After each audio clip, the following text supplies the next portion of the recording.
We're back in the story of the Judges, so we're going back in time about 3,100-ish years, 1,100 years or so before Jesus. Back to another one of the times of the Judges. We talked about Deborah earlier, and we talked about that cycle that the period of the Judges went through, right? That cycle of Israel being unfaithful and then being oppressed, and then God raising up a deliverer. And of course, we're standing here before what is known as Gideon's stream.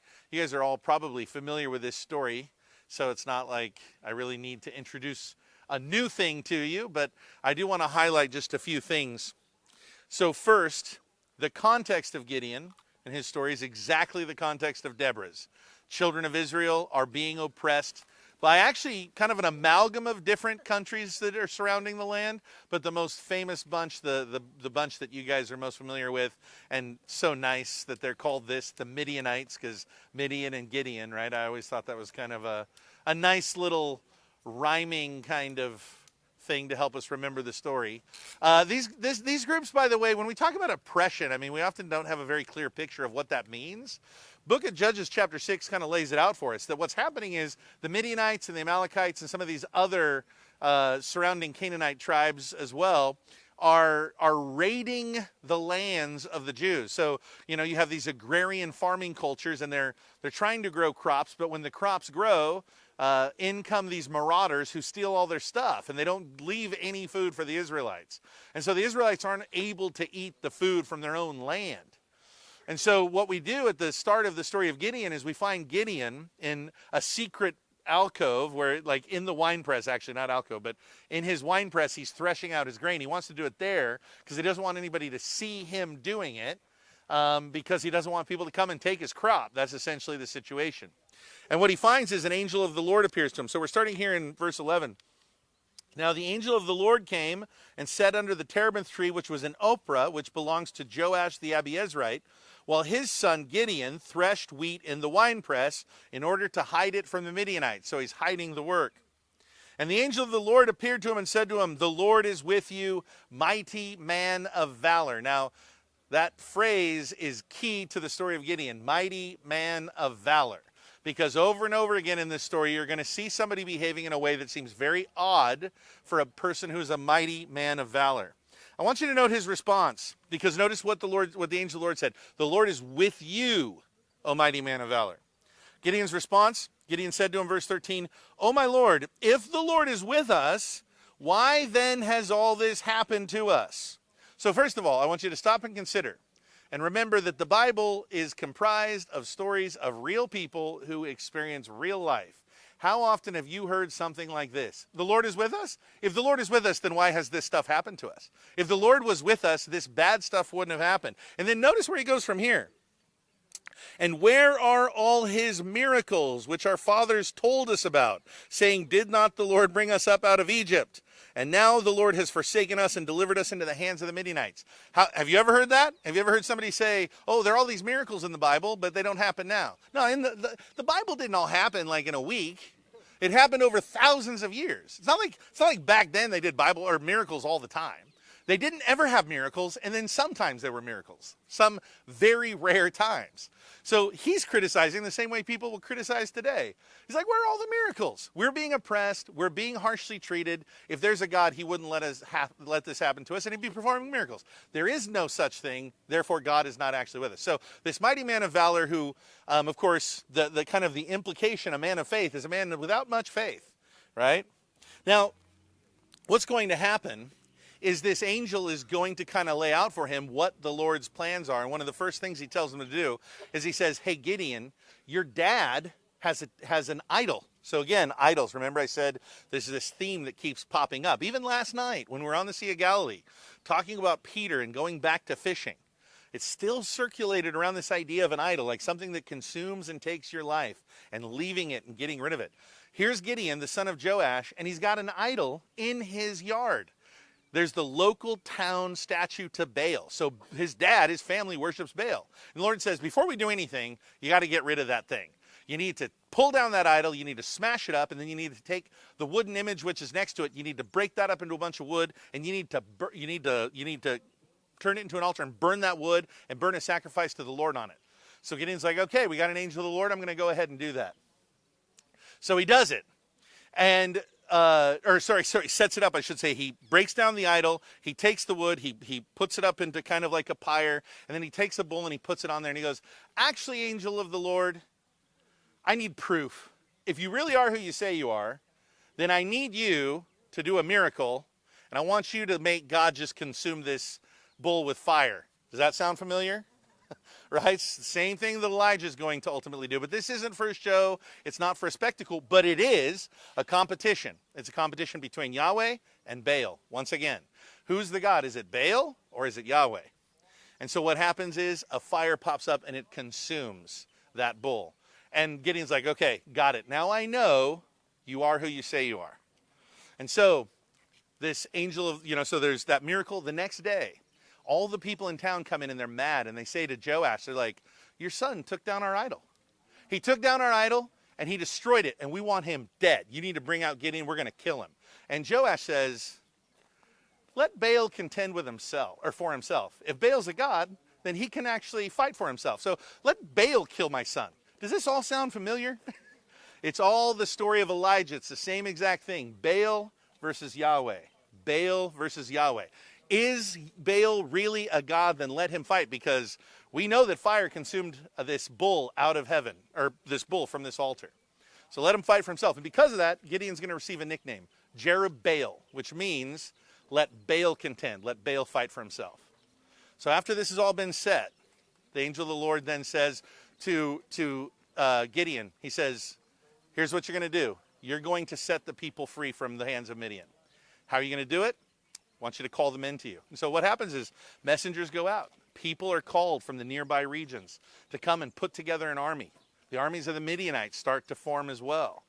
They get 32,000 men called forth to come and engage in this battle, to engage in this war. The 32,000 men come, and Gideon's like getting ready. He's a little concerned. I did forget one thing before he called them. You guys all know the fleece story, right? Yeah, he still wasn't sure. Even though God consumed the bull from the altar, he was like, Lord, I sure would like at least one more proof that you're actually with me. So he says, I'm going to leave out a fleece in the middle of the night. And if in the middle of the night the fleece gets all wet with dew, but the ground is dry, then I'll know you're on my side. The next morning, fleece was all wet with dew, ground was dry. Gideon says, now I know. Actually, no, I don't. Actually, make it one more. I'm going to leave it out again. And if in the morning the fleece is dry and the ground is wet, then I'll know. So what happens? Next morning, fleece dry, ground wet. Then he calls the troops. 32,000 come. Now, by the way, way more on the Midianite side. Right? The Midianite side, it says we're like the grasshoppers covering the hills, or they were like the stars of the sky. There were so many they could not be counted. All he had were 32,000. And here's the key. The Lord's response to Gideon with that is, too many. I can't beat this multitude with 32,000. There's too many.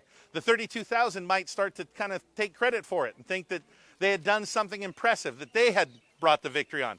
So I want you to tell everybody who's afraid to go away. So he basically spreads word, hey, anybody scared, you go ahead and leave. 22,000 of the 32,000 take off. 10,000 men. And you have to think, Gideon, this mighty man of valor, he's like, why would I shorten my sword in a sense? Why would I make my forces weaker? But the Lord looks at the 10,000 and says, still too many. Still too many. So what I want to do is I want to separate the guys into two groups. And he says, have everybody drink some water. And that's where we're here at the stream. I was going to ask somebody, but I realized it's not the easiest way to do this. If somebody wanted to illustrate the two different drinking methods. What I love about this, I do want you guys to actually read the way this works, or the way this looks here on the at the stream. Take a look here at verse 4 of chapter 7. The Lord said to Gideon, the people are still too many. Bring them down to the water, right down here, and I will test them for you there. Then it will be said, that of whom I say to you, this one will go with you, they will, the same shall go with you. Whomever I say to you, this one shall not go, the same shall not go. So he brought the people down to the water, and the Lord said to Gideon, now I want you guys to read closely. The Lord said to Gideon, everyone who laps from the water with his tongue as a dog laps, you shall set apart by himself. Likewise, everyone who gets down on his knees to drink. Right away, it's not super clear what he's saying. Whoever laps like a dog, and then versus whoever gets on his knees. In my mind, you get on your knees either. Like, wouldn't you get on your knees if you're lapping like a dog? I have heard this rectified. I've heard said, no, the dog gets down on his belly, which I guess okay. So one's on his belly, one's on his knees. But here it gets even weirder. Look at this. Then the Lord said to Gideon, verse 6, the number of those who lapped. Now here's where it's weird. Putting their hand to their mouth. So notice, the number of those who lapped like a dog, putting their hand to their mouth, was 300 men. What? Dogs don't. I actually saw somebody illustrating this once. He got water, and he picked it up. This is why I was going to have somebody do it if we had time. And he started going, you do it like this. And I thought, that man has never drank water with his hands. Water's not going to stay in your hand. Like, you just pull it up. So I actually don't really know exactly what he was going to do in here. You, John? Yes, but the problem is the one who lapped gets sent home.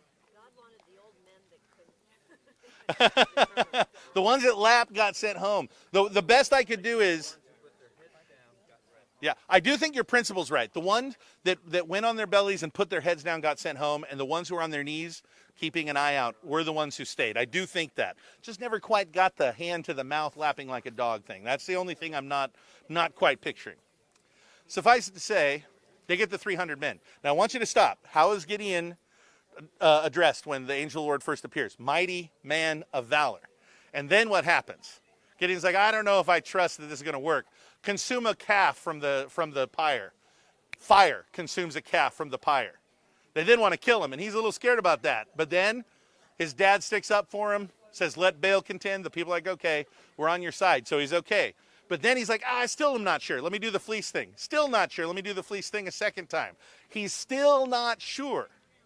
Once the armies are all arrayed, and he now is stuck with only 300 men, the thing now is how am I going to beat this vast multitude with 300 men? And so the Lord speaks to Gideon, and he says, go in there with your servant in the middle of the night, just sneak into camp, and I'm going to tell you that you're going to win that way. Then you'll know. So Gideon walks into camp in the middle of the night. He's kind of roaming through the tents, and then he hears two people in a tent talking. And one of the guys says, I had a dream. I had a dream that there was a tent of the Midianites, and a loaf of bread rolled into it and knocked the tent over. And the other guy said, I know what this dream means. That loaf of bread is Gideon. He's going to destroy us. And at that moment, Gideon knew. So this mighty man of valor was very scared at every step of the way. So what happens? He goes back and he says, guys, the victory is ours. And the 300 men snuck into that camp middle of the night, and they brought with them a trumpet, and they brought with them, and again, this is something I can't envision. I was just talking about this beforehand with some of the guys.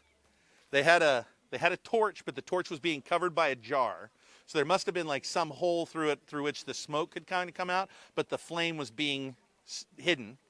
And then at the moment when Gideon gives the command, everybody's supposed to smash the jug, and then all the lamps will be there, and then they're supposed to blow the trumpet, and after they blow the trumpet, they shout the sword of the Lord and of Gideon.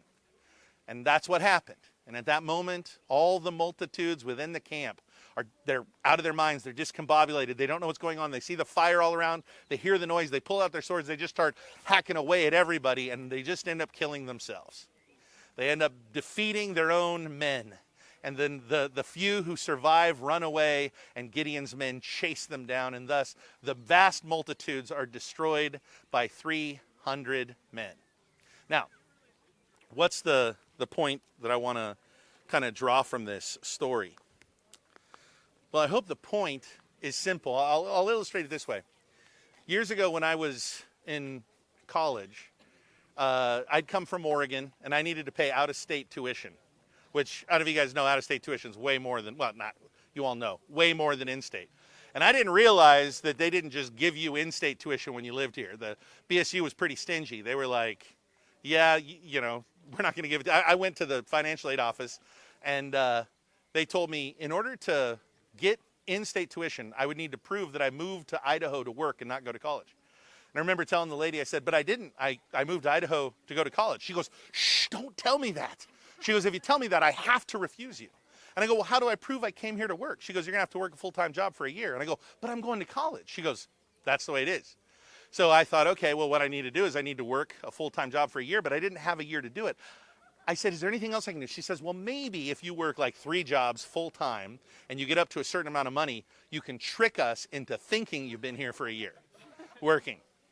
So I'm like, okay. So I tried it. That was too much. I didn't get it done. And I remember one day I got a letter from the financial aid office telling me that they were cutting back my reward, at which point I couldn't even go to school now. I run down to the financial aid office and I go to the person there and I say, why did you take away some of my financial aid? I can't go to school. She looks at it and she goes, well, this is what we always do when you're switched from out of state to in-state.